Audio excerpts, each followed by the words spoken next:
to be healthcare providers as opposed to insurance companies. They're there for catastrophic risk. When we built a healthcare system that denies the reality of market forces, nobody knows what anything costs, and as a result, we cannot make good decisions all the way around the table. Nick Gillespie of Reason.com, thanks a lot for your time this morning. Thank you. Appreciate you calling as well. We go to the House now for morning hour speeches, legislative work at noon today. Have a great day. July 25th, 2012. I hereby appoint the Honorable Blake Farenthold to act as Speaker pro tempore on this day. Signed, John A. Boehner, Speaker of the House of Representatives. Pursuant to the order of the House of January 17, 2012, the Chair will recognize members from lists submitted by the Majority and Minority Leader for morning hour debate. The Chair will alternate recognition between the parties, with each party limited to 1 hour, and each member other than the Majority and Minority Leader and the Minority Whip limited to 5 minutes each. But in no event shall debate continue beyond 11:50 a.m. The Chair now recognizes the gentleman from Oregon for 5 minutes.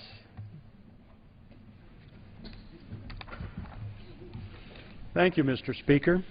Our colleague Jim McDermott sent each of us a letter with a Time magazine cover article by Joel Kine entitled, "How to Die." This article is jarring to many because it's an issue that most would rather not confront. As a result, there's a great deal of unnecessary pain, confusion, and suffering. It masks one of the most important issues in healthcare, which, despite the manufactured controversy over death panels, is a rare sweet spot in the healthcare debate. It can improve the quality of life, in some cases the length of life, and most important, we can help people understand their circumstances and get the care that they want. If this happens, the cost of health care will go down even as satisfaction and quality goes up. For most Americans, the protocols followed by almost every hospital and practitioner will be to give the maximum amount of the most aggressive care in an end-of-life situation. Especially if patients have the money or insurance, they will be hooked up in their final stages of life to be resuscitated, cracking their ribs, massaging hearts. There will be tubes inserted, chemicals will be pumped, defibrillators will shock people, even if they have no awareness of what's going on, just that they are being tortured. When people are given the information, the resources, and the choices, the outcomes are much different.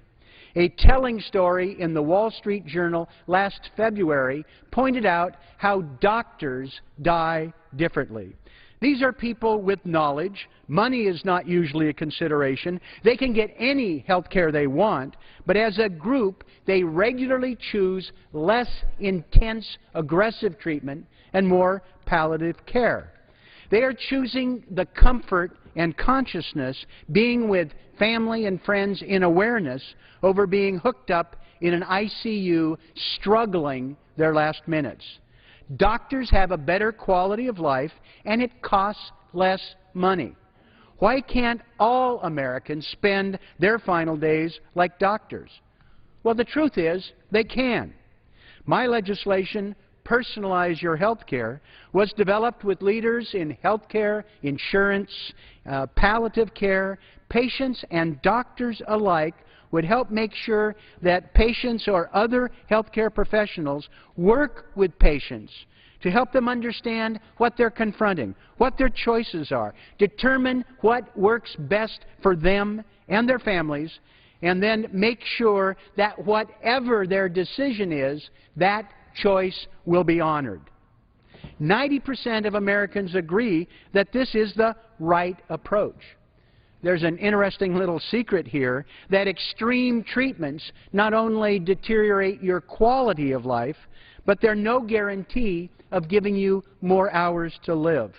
Studies have shown that managing the pain, perhaps in the hospice, along with the love and company of families in a familiar setting, in some cases actually leads to patients living longer. People can actually enjoy their remaining hours, and there are more remaining hours to enjoy.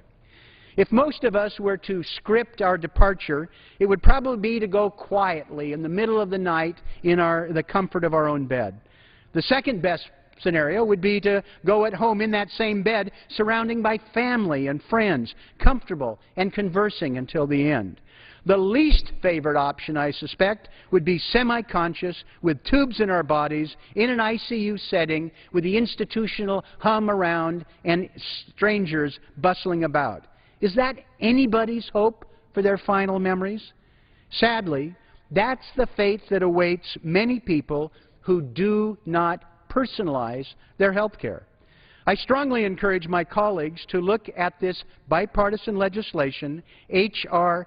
1589, and then to do what you can to have a thoughtful, rational conversation about this policy.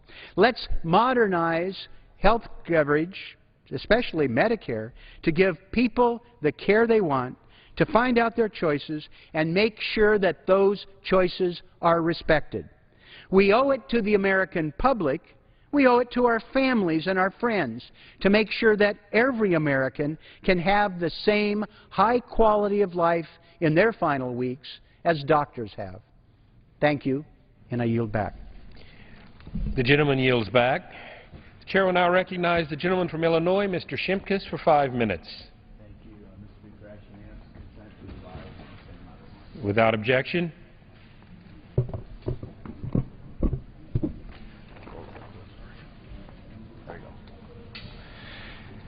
Thank you, Mr. Speaker. Mr. Speaker, on the 6th of June 2012, I offered an amendment to the Energy and Water Appropriation Bill to do the final scientific study to certify Yucca Mountain as the repository for high-level nuclear waste in this country. And I was joined by a large bipartisan amount from this chamber, 326 yes votes, which I appreciate my colleagues who supported this amendment. Among those, in the Michigan delegation, which has 15 members, 11 yes votes, only 4 no votes. And why is this all important? Because what I've tried to do over the past year and a half is help the educational process in explaining where nuclear waste is in this country and where it should be. We did pass a law back in 1982. I wasn't here then. Many of us were not. But and then amendments to that law in 1987 that said Yucca Mountain in Nevada would be our repository, our long-term geological repository for high-level nuclear waste. Now, in Michigan, there are 5 nuclear power plants. They're all located along the Great Lakes. There's 3 on Lake Michigan, 1 on, I think, Lake Erie, right next to large bodies of water. So let's compare one of those, Cook, which has high-level nuclear waste on site next to Lake Michigan, to where it should be, which is Yucca Mountain. Currently at Cook, there are 1,433 metric tons of uranium of spent fuel on site. At Yucca Mountain, which should be our single repository, there's currently none. Again, we started this in 1982. If it was at Yucca Mountain, it would be stored 1,000 feet underground. At Cook, it's stored in above ground in pools and in casts. If it was at Yucca Mountain, it would be 1,000 feet above the water table. At Cook, the nuclear waste is 19 feet above the groundwater or the water table. At Yucca Mountain, it would be 100 miles from the Colorado River, where this is right next to Lake Michigan. Yucca Mountain is obviously a mountain in a desert. There's no safer place. So as I mentioned in the vote total from my colleagues here on the floor, we addressed this on the floor, took a vote, 326 out of 435. That's a huge bipartisan majority. Where do the senators stand on this position? Well, you have 3 yes votes and 1 no vote. And actually, the no vote is a very good friend of mine, a former classmate in the House, Senator Stabenow, who has voted against moving that nuclear waste out of her state to a mountain underneath a desert. And part of this process is because it's now politicized with the majority leader blocking any movement on this, Elections have consequences. Elections they matter, and it's time to educate the public throughout the country of which senators support moving nuclear waste out of their state to a single repository and who does not. And unfortunately, my friend Senator Stabenow is on the list as not being helpful. So I also have done this numerous times. I've gone through the whole country and covered all the senators as far as public statements or actual votes.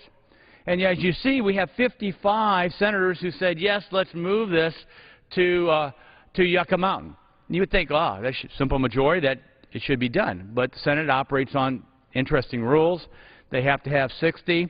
We have 22 who have never taken a position, either yes or no, or any public statement. Some of these have served 5.5 years. It's pretty amazing that we have such a pending, important issue as this, and the Senate had yes to get on record. If only 5 of these 22 would say yes, we can continue to move forward on addressing our nuclear waste issues. Now, nuclear waste is not just spent nuclear fuel. It's World War II defense waste that might be in Hanford, Washington. It could be scientific waste that might be in Idaho or in Tennessee. But the basis is, especially after Fukushima Daiichi and the Blue Ribbon Commission, we have to have a single long-term geological repository. We've gone on record in the House. We passed a law that said it should be Yucca Mountain in Nevada. It's time for the senators to get past their leadership and do what's in the best interest of this country and their own individual states. And with that, Mr. Speaker, I yield back the balance of my time. The gentleman yields back, and the chair will now recognize the gentleman from Illinois, Mr. Quigley, for 5 minutes. Mr. Quigley. Thank you, Mr. Speaker. Mr. Speaker, 2 nights ago, 6 people were shot inside of 15 minutes in my home, the city of Chicago. 7 more victims were killed just last weekend by gunfire, including 2 16-year-old boys. In Chicago this year alone, over 200 people have been killed in shootings. And nationwide, every day, 34 people are killed by guns. In the hours following the horrific tragedy in Colorado, we pause to reflect and send our prayers to families grieving an unimaginable loss. But now is the time to have a national discussion about how to stem these epidemic levels of gun violence. I wish this tragedy in Aurora was an isolated incident, but it seems to be part of a recurring pattern. 19 people were shot and 8 were killed in Tucson in 2011. 29 people were shot and 13 died at Fort Hood in 2009. 21 people were shot and 5 were killed at Northern Illinois University in 2008. And 17 people were wounded, while 32 people died at Virginia Tech in 2007. When will we have enough? When will we stand up and say, we may not be able to stop every crime, but we can stop some of them and at least minimize the damage of others? The gun lobby doesn't want us to have this conversation. First, they accuse anyone who tries to spark a national debate about how to mitigate gun violence with exploiting the deaths of innocent people. Yet no one was accused of exploitation when, after Hurricane Katrina, we discussed how to improve FEMA's emergency response, or after a deadly salmonella outbreak when we debated how to improve public safety. After such national tragedies, society should engage in a discussion about how to address and potentially prevent such tragedies from happening again. We might not all agree, but this is a democracy, and this is how public policy is made. Next, the gun lobby seeks to stymie debate by arguing that guns don't kill people, people kill people. I don't buy this argument. I don't buy that there's nothing we can do to stop criminals and the mentally ill from killing if they want to. Sure, we can't stop them with 100% certainty, but we can make it a lot harder for would-be assassins. We can ensure every gun is purchased after a background check, rather than only 60% of guns, as is the current case. And we can reduce the fatality rate by banning assault rifles and high-capacity magazines that are designed exclusively for killing dozens of people at once.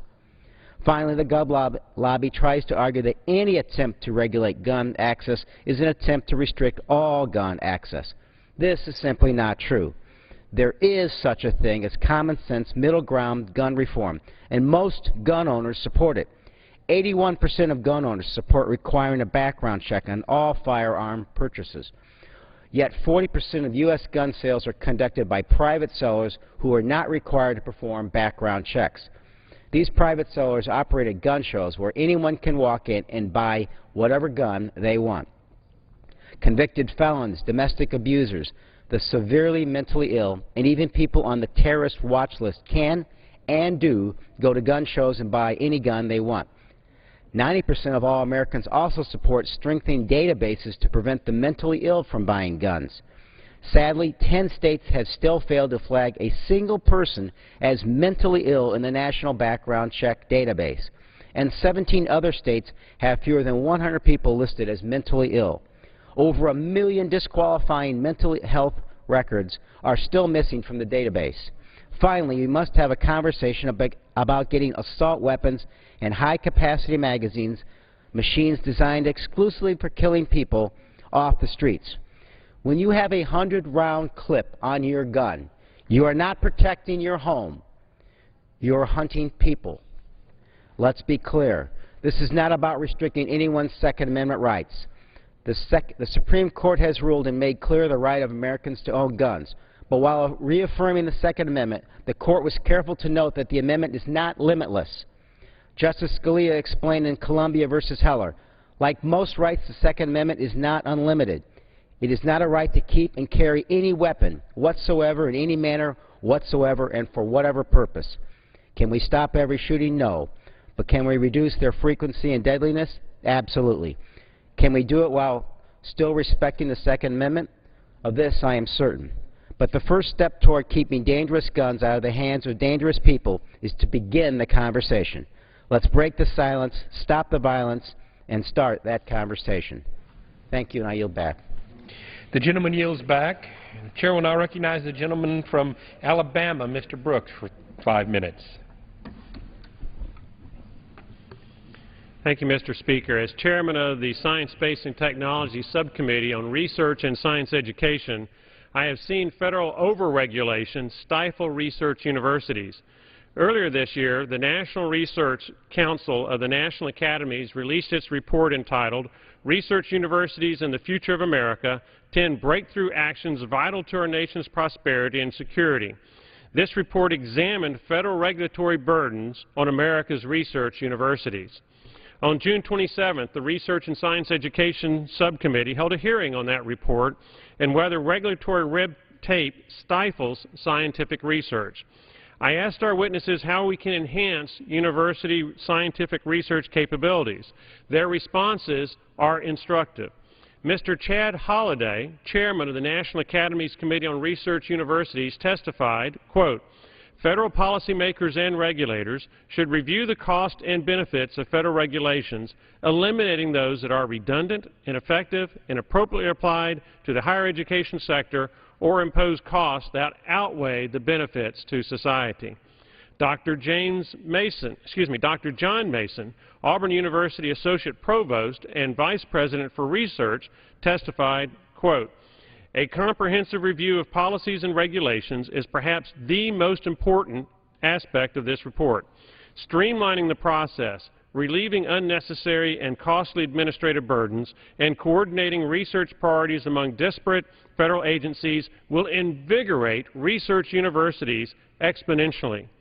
Dr. Jeffrey Seaman, Texas A&M University Chief Research Officer and Vice President for Research, testified, and I quote, "Federal agencies and federal regulators must reduce and or eliminate unnecessary, overly burdensome, and or redundant regulatory and reporting obligations for universities and their faculty in order to maximize investments more directly into research priorities and allow faculty time to be optimally utilized."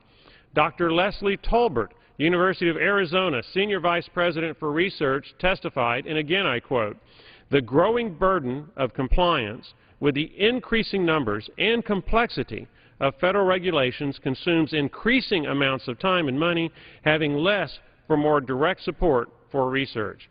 Finally, Dr. James Sedow, Vice Provost for research at my alma mater, Duke University, testified that research universities have been subjected to, and I quote, growing number of research-related compliance regulations that have flowed down from federal agencies over the past 10 to 15 years. In that regard, the research-related and quality assurance costs to Duke between 2000 and 2010 rose over 300%. This perceived piling on of new reporting requirements has led to negative responses on the part of faculty who see more and more of their time being consumed not to actually carrying out the funded research, but to a myriad of mundane administrative duties. The extreme to which some of these regulations have gone of late seems well beyond that needed to accomplish the original regulatory ends. Consistent with their views, the National Academies recommended, and again I quote, reduce or eliminate regulations that increase administrative costs, impede research productivity, and deflect creative energy without substantially improving the research environment. I asked our witnesses to identify specific regulations to amend or repeal. They are preparing their list. I look forward to receipt of their recommendations and working to repeal counterproductive red tape that does more harm than good. According to the National Academies, if we successfully cut these wasteful regulations, we, quote, can reduce administrative costs, enhance productivity, and increase the agility of research institutions. Minimizing administrative and compliance costs will also provide a cost benefit to the federal government and to university administrators, faculty, and students by freeing up resources and time to support education and research effort directly. With greater resources and freedom, universities will be better positioned to respond to the needs of their constituents in an increasingly competitive environment. Mr. Speaker, America's research universities are essential to America's scientific innovation. If we clear the red tape from their path and free them up, they will produce the fundamental research that fosters American exceptionalism and, equally important, results in economic growth and jobs. Mr. Speaker, I yield back the balance of my time. The gentleman yields back. The chair will now recognize the gentlewoman from Texas, Ms. Jackson Lee, for 5 minutes.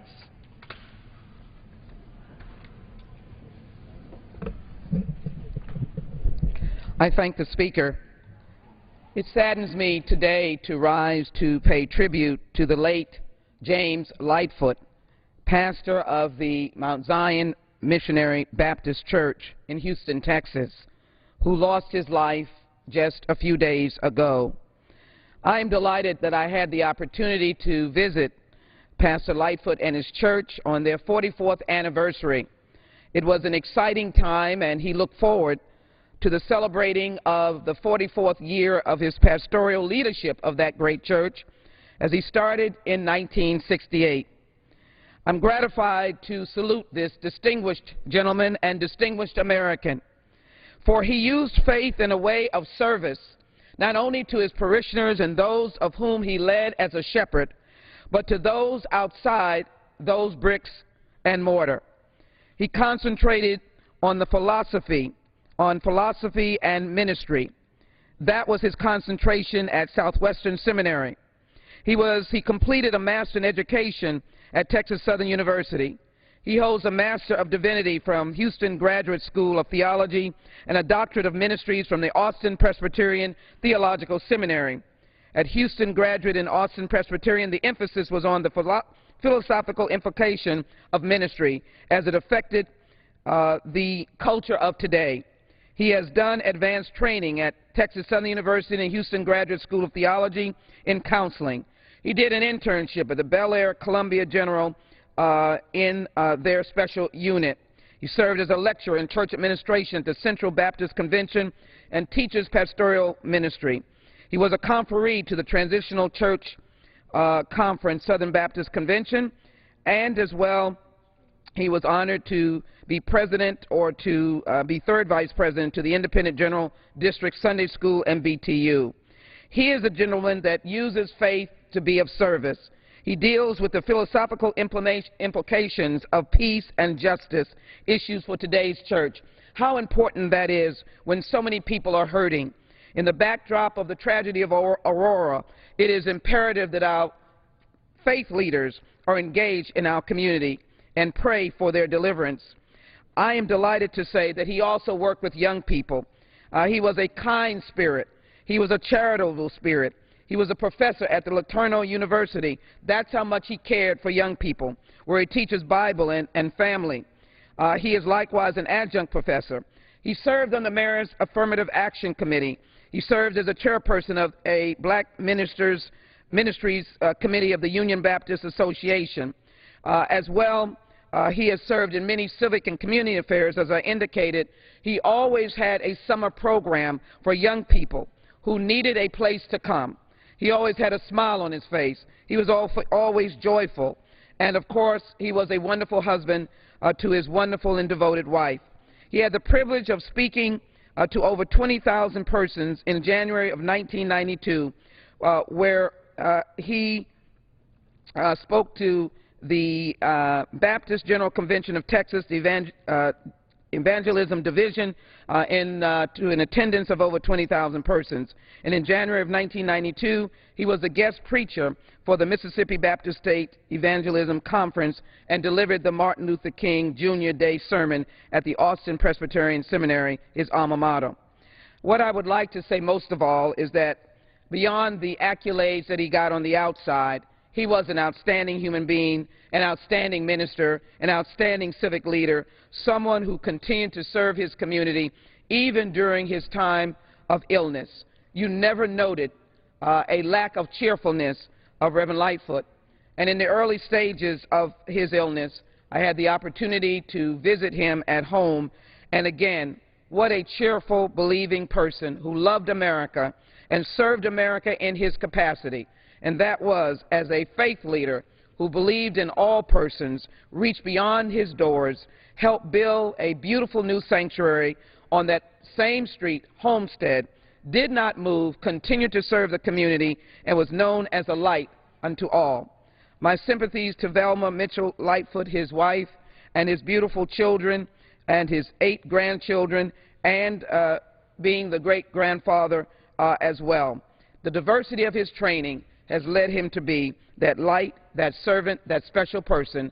I believe it is appropriate to pay tribute to Pastor James Lightfoot, who remains, even in death, a light to us all because of the great history and the great legacy that he has now left. May God bless him, God bless his service, and I know that he would want me to say to God bless his wonderful and most great nation, the United States of America. Pastor Lightfoot, may you rest in peace. I yield back. The gentlelady's time has expired. The chair will now recognize the gentleman from Georgia, Mr. Westmoreland, for 5 minutes. Thank you, Mr. Speaker. And I come to the floor today to honor Mr. Paul Rogers Pierce, Jr. for his 25 years of service to the State Theater of Georgia and the Springer Opera House. Paul was born on January the 19th, 1953 in Anniston, Alabama, to Mr. and Mrs. Paul R. Pierce. He attended East Rome High School and graduated from the University of Georgia in 1977. After graduation, he developed his passion for theater through working as an actor, director, designer, and booking manager on a number of national touring productions, such as the American Repertory Theater, Flat Rock Playhouse, and Circuit 21 Playhouse. Following his time on tour, he accepted the position of Associate Artistic Director at the American Repertory Theater under the guidance of Mr. Drexel Riley, who was not only his mentor, but his friend. Paul's adventures led him across the country when he accepted the position of Managing Director of Virginia's Wayside Theater, and then as Artistic Director of the Harbor Playhouse in Corpus Christi, Texas. Thankfully, his travels led him back to Georgia, where he became the Artistic Director of the Springer Opera House in 1988. To say Paul was passionate about his job is an understatement. He expanded the artistic mission of the Springer Opera House and took its potential to new heights. Paul created the Spring Theatricals, a national touring company that reaches over 60 American cities annually. He hired Ron Anderson and created the Springer Theater Academy that mentors and develops over 16,000 children and families through the year-round character education program. With Paul's additions, the audience of Springer has nearly tripled, and the bar for artistic excellence in the community has been held to a higher standard. Paul has not only improved the artistic standards in the community, but the physical appearance of the Springer Opera House as well. Paul oversaw the National Historic Landmark Theater's $12 million renovation in 1998 and has campaigned for over $11.5 million for the construction of the McClure Theater for children's programs and education. In his 25 years, Paul has helped put the Springer Opera House on the map. In 2008, the Georgia Council for the Arts declared it one of Georgia's top-ranked art institutions. Paul has served on the State Theater of Georgia as producing artistic director with distinction and dedication, and continues to further its mission through the pursuit of selfless innovations to improve the quality of life for the citizens and community of Columbus, Georgia. I'm proud to stand here today to honor and thank Mr. Paul Rogers Pierce, Jr. for all he has done for the great state of Georgia, the city of Columbus, and for all the children and families that he has touched. Paul's devotion and commitment to theater is an inspiration to us all, showing us that with passion and hard work you can make a difference and leave a legacy that will never be forgotten. Thanks, Paul, and I yield back. The gentleman yields back. The chair now recognizes the gentlewoman from California, Ms. Woolsey, for 5 minutes. Thank you, Mr. Speaker. Mr. Speaker, more than 2,000 U.S. troops have been killed in the line of duty in Afghanistan. Unfortunately, that dramatically understates the human cost of this war, a war that is now nearly 11 years old. A recent Time magazine cover story details the silent killer of our brave service members, the tragically high suicide rate among Iraq and Afghanistan veterans and other members of the service. The article describes how one Army helicopter pilot who had flown 70 missions in Iraq over 9 months, 70 missions over 9 months, waited on the phone for 45 minutes to speak to the Pentagon crisis line when he was in severe distress. The last communication his wife received from him was a text in which he said, "Still on hold." Several hours later, she found him in their bedroom with a fatal gunshot wound to the neck. A second victim, an Army doctor who wasn't deployed to Iraq or Afghanistan, wrote an email to his wife minutes before hanging himself. It read, "Please always tell my children how much I love them, and most importantly, never, ever let them find out how I died." Mr. Speaker, we can no longer deny the devastating mental health impact of repeated deployments, of continued exposure to explosions, horror, carnage, and destruction. Of course, in an institution like the U.S. military that values courage and toughness, there's a reluctance to admit to depression and anxiety. Sometimes that manifests itself in the worst possible ways. For example, one Army Major General wrote an angry diatribe on his blog about the selfishness of troops who killed themselves or were leaving others to, quote, "clean up their mess." Act like an adult and deal with your real problems like the rest of us, he admonished. It's about time, Mr. Speaker, that we lost that attitude, because we're losing brave Americans at a terrifying clip.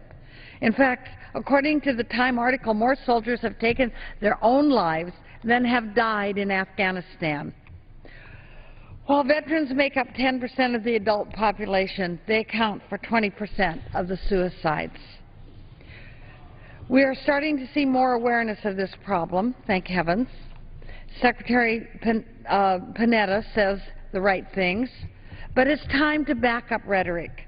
It's time to back it up with more resources, because the fact is only 4% of the Pentagon's medical budget is devoted to mental health, about the same amount that we spend on the Afghanistan war every day and a half. We spend $2 billion a year to treat service members suffering from psychological trauma. But we spend $10 billion a month on the war that is the root of such much of that trauma in the first place. Even if the Afghanistan war ended tomorrow, Mr. Speaker, so much damage is already done, we'd still be left with a huge crisis that will require more resolve than we're seemingly prepared to muster. I would expect every member who has enthusiastically supported this war to just as eagerly support what it takes to fight the suicide epidemic the war has caused. It's time to stop the bleeding, to make sure our heroes are removed from the conflict that is inflicting so much damage. We can start winning the war on suicide by ending the war in Afghanistan. Let's bring our troops home now. I yield back. The gentlelady yields back. The chair will now recognize the gentleman from Texas, Mr. Poe, for 5 minutes. Thank you, Mr. Speaker. Natasha's life changed because she was the prey of a sexual predator. Here's the beginning of her dramatic story. In 1993, I was violently raped, sodomized, and robbed at gunpoint by an unknown assailant. When I escaped and thankfully found myself in my apartment, my roommate insisted that I go to the hospital. I agreed to wait for an ambulance even though my first instinct was to take a shower. I'm so grateful today that I made that choice to go to that hospital. Mr. Speaker, Natasha is one of many victims of this barbaric, dastardly crime. According to the information released by the Center for Disease Control, nearly 1 in 5 women in America have been raped at some point in their life. As both a former prosecutor and a judge in Texas, I was involved with the criminal trials of rape cases for 30 years. I learned firsthand the devastation that sexual assault victims experience, and I understand and learn that sexual assault does not just physically harm the victim, it harms their entire being, both physically, emotionally, and mentally, and a pain sometimes lasts forever. Mr. Speaker, rapists try to steal the soul of their victims, and they try to destroy the self-worth of victims, and sometimes they do. One of the most critical pieces of evidence for rape trials is the rape kit, a tool that gathers forensic evidence, including DNA evidence, to link the rapist to the crime. But unfortunately, rape kits often languish in evidence rooms across the United States, some untested for years, some discarded before ever being tested, and some gather dust so long that the statute of limitations on the crime of rape has expired and the criminal can never be prosecuted. This ought not to be. Mr. Speaker, Natasha's story did not end in that cold hospital examination room. She says further, 10 years later, in 2003, I received a call from the New York City District Attorney's Office. My rape kit, which unbeknownst to me had been sitting on a shelf for 10 years, had at last been finally processed. I had long since reconciled the fact that my perpetrator would never be held accountable for his actions. But now there was hope. After a long trial, Victor Rondon was tried before a jury of his peers in 2008 and found guilty on all 8 counts of violent assault against me. He's in jail now for a long time. The best part of me is that he can never hurt anyone else. My rape kit sat on a shelf for many years. It was not just a number in a police department. My rape kit was me, a human being. Every rape kit that sits on the shelf somewhere is a human being. Mr. Speaker, Natasha's story humanizes rape kits ignored in evidence rooms throughout the country. Victims of sexual assault deserve justice, and their perpetrators deserve to be punished by courts and juries in America. Stories like Natasha's compelled Congresswoman Carolyn Maloney from New York and I to introduce the Sexual Assault Forensic Evidence Registry, the SAFER Act in the House, and Senators Cornyn and Bennett to introduce the same bill in the Senate. This bill would allow existing funds to be used to provide grants to states and localities to audit their rape kit backlog, and also would call upon the Attorney General to create an Internet-based rape kit registry for sexual assault evidence testing. Estimates of untested rape kits are as high as 400,000 in America, according to Human Rights Watch. And according to the DOJ's National Institute of Justice, 43% of the nation's law enforcement agencies don't even have a computerized system to track forensic evidence, either in their inventory or after it is sent to a crime lab. The SAFER Act would allow criminal evidence to be prosecuted and processed, and these do-bads to be held accountable for their dastardly deeds. Mr. Speaker, the insensitive say there's no money for these exams, these rape kit testing. Well, Congress needs to find the money.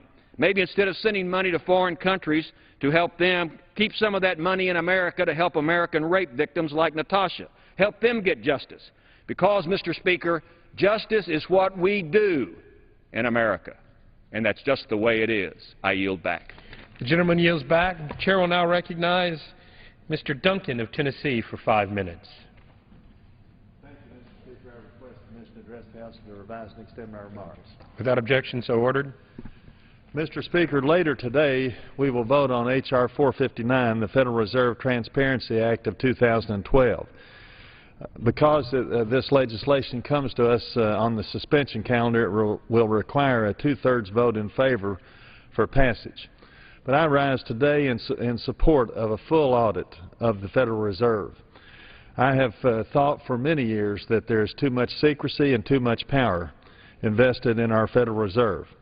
This is an effort that I first joined in June of 1991 in the 102nd Congress, when I co-sponsored a bill introduced by Congressman Phil Crane of Illinois to audit the Federal Reserve. Even back then, before our most recent major financial recession, Congressman Crane's bill had 56 bipartisan co-sponsors. That support has grown over the years, and in the 111th Congress, the last Congress, Congressman Ron Paul's audit, the Fed bill, gathered an overwhelming 320 co-sponsors from both parties. Now that support, I believe, is at 270 in this Congress. Thomas Jefferson was one of our founding fathers who was concerned about putting too much power into a central bank, and he wrote in a letter in 1816, quote, that banking establishments are more dangerous than standing armies. That was not me, that was Thomas Jefferson. And listen to what people are saying about this bill today from both ends of the political spectrum. Matt Kibbe, President and CEO of FreedomWorks, said, quote, many economists have found that the central bank's loose monetary policy played a major role in the current economic crisis. It is more crucial than ever that the Federal Reserve's monetary policy decisions be examined. Without a comprehensive audit, we will never know how the Fed is manipulating our money behind closed doors. The National Taxpayers Union, one of our most respected organizations, said, quote, American taxpayers deserve to know more about the workings of a government-sanctioned entity whose decisions directly affect their economic livelihood.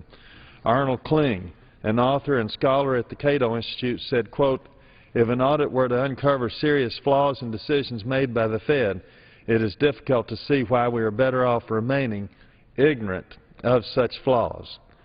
Journalist and columnist Rick Sanchez said, quote, for an entity that wields so much power, we know relatively little about the Fed. Would you trust an unknown banker to decide what happens with your paycheck every week? Why do we accept this for our country? And Brent Butowski, a very liberal political opinion writer, wrote in support of an audit and said, quote, in my years of experience in politics, media, and business, I have learned that secrecy is usually the enemy of common sense, fairness, and sound policy. Another liberal economist, the famous John Maynard Keynes, said this, there is no subtler, no surer means of overturning the existing basis of society than to debauch the currency. And a very conservative, one of the most respected conservative economists, F.A. Hayek, said this, when one studies the history of money, one cannot help wondering why people should have put up for so long, with governments exercising an exclusive power over 2,000 years that was regularly used to exploit and defraud them. I have heard over the years, Mr. Speaker, people say that we need to have a Federal Reserve and the Federal Reserve System in order to prevent depressions and recessions. Well, that is certainly a very, very dumb statement to make, because the Federal Reserve was created in 1913, and 16 years later, in 1929, we started our greatest depression. I think we have had more recessions and more downturns in the economy since the Federal Reserve was created than we ever had in the entire history of our country before that system was created. I'm not saying that it is a bad system or that it's wrong to have some type of Federal Reserve system, but it certainly is one that deserves more attention from the Congress, and surely it is one that has too much secrecy and too much power in this day, and at least the Congress needs to look into it more than it has since that system and that board was created. I yield back the balance of my time. The gentleman yields back. Now, pursuant to Clause 12A of Rule 1, the Chair declares the House in recess until noon today. And when the House comes back at noon today,